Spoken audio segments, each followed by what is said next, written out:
And he started saying, after I kill you, I'll leave.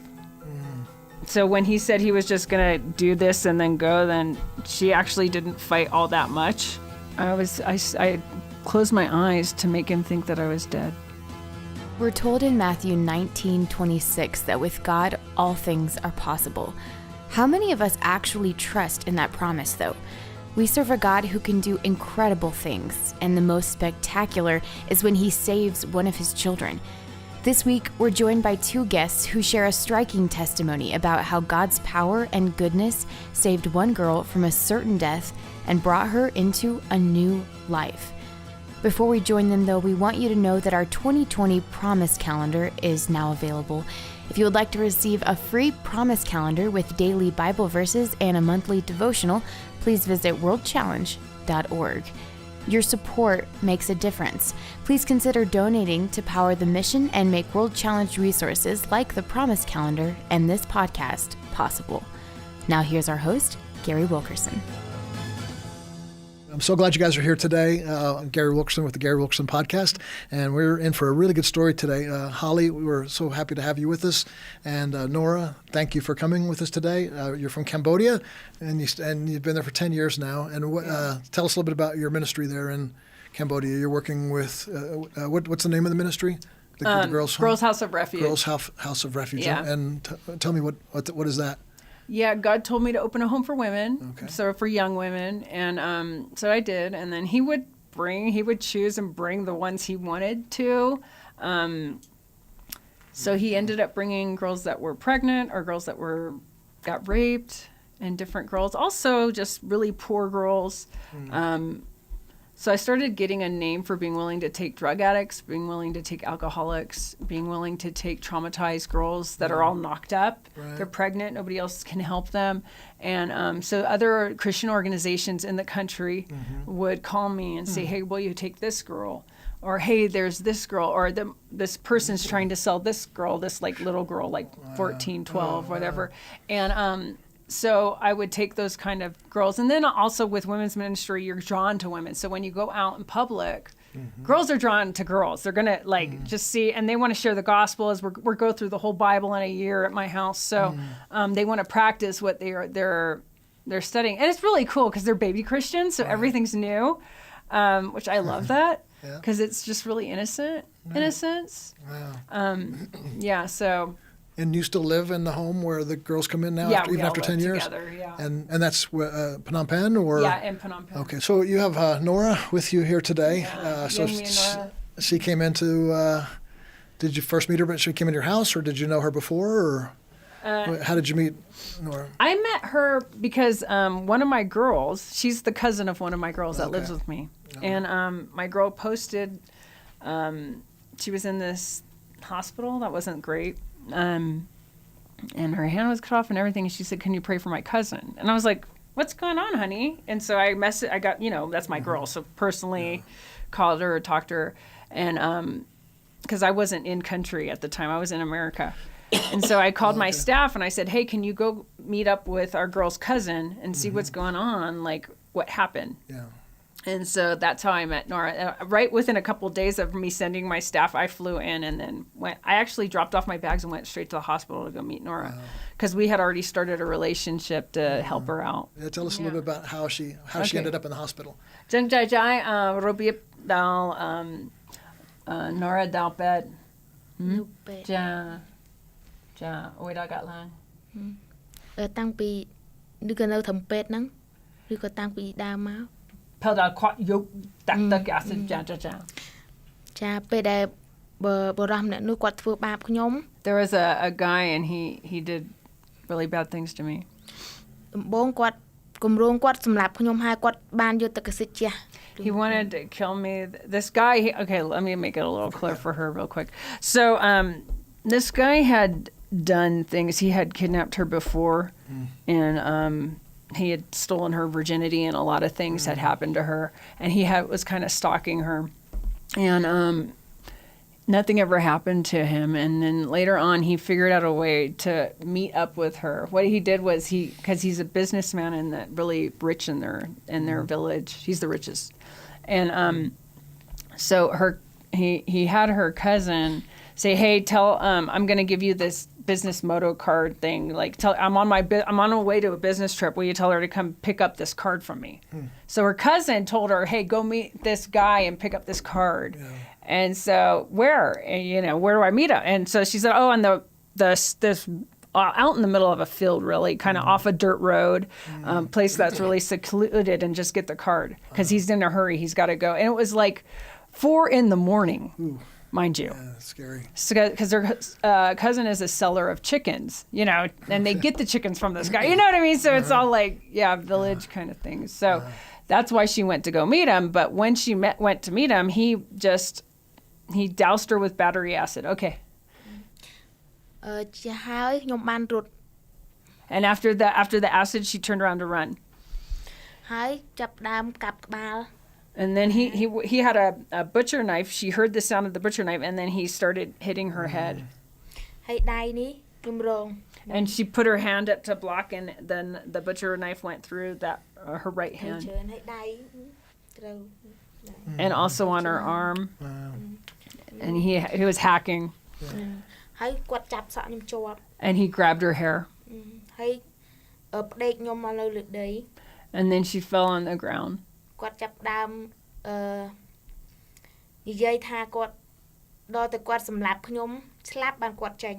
And he started saying, after I kill you, I'll leave.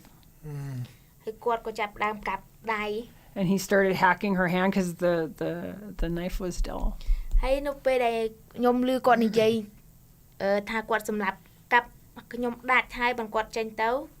When he said that he was gonna kill me and then leave, then I thought, okay, well then I want him to go. So when he said he was just gonna do this and then go, then she actually didn't fight all that much. She put her hand out and let it go. And so he put his foot on her arm and he grabbed the hand and he started hacking. Wow. Maybe not this many details. So blood started squirting out. It was from her head, from her arm. He stood over me for about 3 or 4 minutes.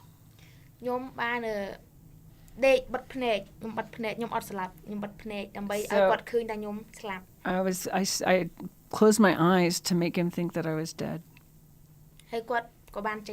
And then after that, he left. Thank God. Yeah.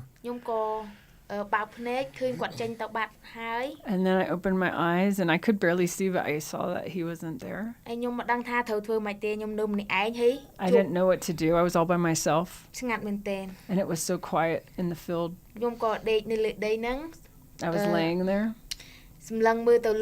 And I started, because I was laying flat, I was just looking up at the sky. And I said, God, please help your child, please.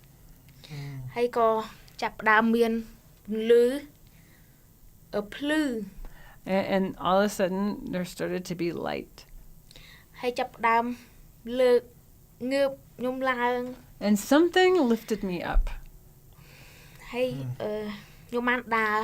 And I was able to walk. I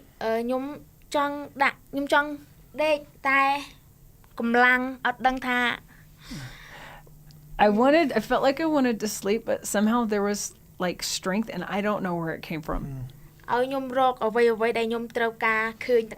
it helped me to see, like I could see what I needed to get because the battery acid had gotten in my eyes. I was able to see the phone in my purse. And I was able to call my cousin.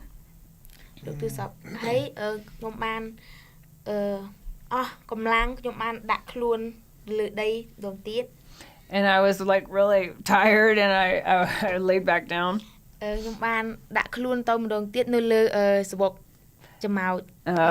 when I lay down that time, I was actually laying on thorns and an anthill. ខំខ្ញុំពេញខ្នង And they came out and they bit me all over. She has scars all over her back from the ants. Wow. Yeah, and the thorns. ចាហើយហើយបានបន្តិចប្រហែលជា5នាទី Maybe 5 minutes later, បងខ្ញុំមកដល់ they say sister, but it's really cousin, came and ពេលគាត់មកដល់ខ្ញុំងើបឡើង when she came, I was able to sit up. គាត់អត់បានលើកខ្ញុំទេ They didn't lift me up. ព្រះអង្គលើកខ្ញុំឡើងទៀតលើ It was God. He was lifting me up. កឡើងលើម៉ូតូគាត់ខ្ញុំឡើងខ្លួនឯង And I was able to go on the moto. ហើយទៅពេទ្យនៅចិត្តហ្នឹង And we went to the doctor that was really near there. ប៉ុន្តែពេទ្យគេអត់មើលទេ But the village doctor, they're like, we can't not help her because they won't take you if they think you're going to die in the village because it's bad karma to think that the ghost is going to be around haunting the hospital, so they won't take you. ហើយដៃរបស់ខ្ញុំគេអត់បានរុំអីឲ្យដែរ And they didn't wrap. They just said we can't do anything about your hand. They didn't even. Mind you, she picked her hand up with her. Okay, so she had her hand with her. She brought Yeah. her hand with her, and did they wrap anything? Did they do anything at all, or just? គេធ្វើអី គេអត់ធ្វើអី គេដាក់ថង់ចង No, they just stuck a bag on it because they were going to drive her to Phnom Penh. Okay. So they didn't want blood in their car. How far is where she was living? About 2 hours. 2 hours. Okay. ម៉ោងមិនខ្ញុំមកដល់ពេទ្យនៅភ្នំពេញ So she thinks it only took an hour to drive to Phnom Penh. Somebody was flying, huh? Yeah. Can you back up a little bit? When she was laying there after being cut like this, Yeah. she cried out to God, but she didn't. No, she didn't have any relationship with God at that time. How did? She was a Buddhist. She was a very strong Buddhist. Okay, and for those who don't know, Buddhists really don't believe in any God. There's like spirituality, but not. So it was more no being called God. So it was really odd that she would call on God, wouldn't it be? Harabin dia hal prejim ja basan aton squall prejim ja. អត់ដឹងខ្ញុំគាត់ថាពេលហ្នឹងព្រះអង្គនៅឈរហ្នឹងឯងតែចង់ឲ្យខ្ញុំហៅខ្ញុំមិនដឹង She says I asked her, why did you call on God if you never knew God? And she said, I really don't know. And so she's saying, I don't know, I feel like, because she's looking back at it now, she's like, I feel like Jesus was standing next to me and he helped me to call him. Wow, I love ពេល that. ហ្នឹងខ្ញុំមានអារម្មណ៍ថាដូចមានមនុស្សនៅក្បែរខ្ញុំឯង And during that time, I felt like somebody was near me. I felt like somebody was with me. ហើយខ្ញុំដូចថាមានម៉ែអ៊ីមកជួយអញ្ចឹងដោយសារគាត់ស្លាប់ទៅតែខ្ញុំអត់ហៅគាត់ទេខ្ញុំហៅ She said, I don't know, because the Buddhism, she thought maybe it was like her mom that was already dead or her grandpa, but she didn't call. She felt like somebody was there, but she didn't call on them. She called on God. Yeah, wow. Yeah. So she made it to the hospital in Phnom Penh. That's where she got. I saw a picture of her in the hospital. Yeah. Was that in Phnom Penh? That was. Yeah, and that wasn't the best care there at all. Wow. But the picture of her all wrapped up, was that? Yeah, was that, they wrapped her up like a mummy. Yeah, because of the battery acid. Yeah. All right. And then at this point, you did.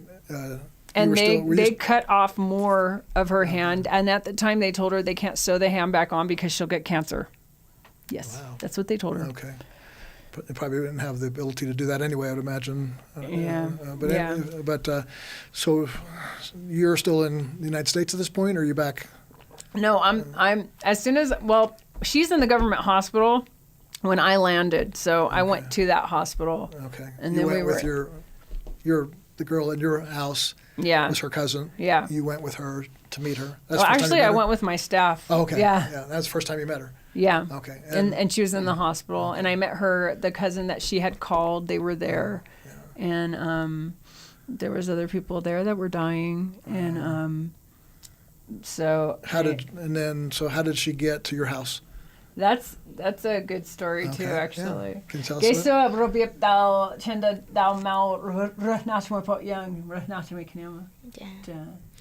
that?ពីដំបូងគាត់បានទៅបន្ទីពេទ្យ So at first when I walked into the hospital, គាត់បានហៅខ្ញុំឲ្យដូរពេទ្យ I told her, I said, I want to help you and change the hospital.